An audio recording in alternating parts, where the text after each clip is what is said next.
അഗതികൾക്കാശ്രയം അരുളും പ്രകാശമേ. ആധികൾ നീക്കിടാൻ വ്യാധികൾ മാറ്റിടാൻ കൃപ ചൊരിഞ്ഞിടു സെബസ്ത്യാനോസേ.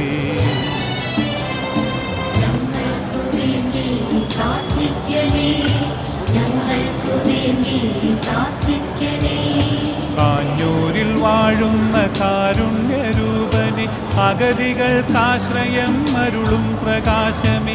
ആധികൾ നീക്കിടാൻ വ്യാധികൾ മാറ്റിടാൻ കൃപ ചൊരിഞ്ഞിടു സെബസ്ത്യാനോസേ.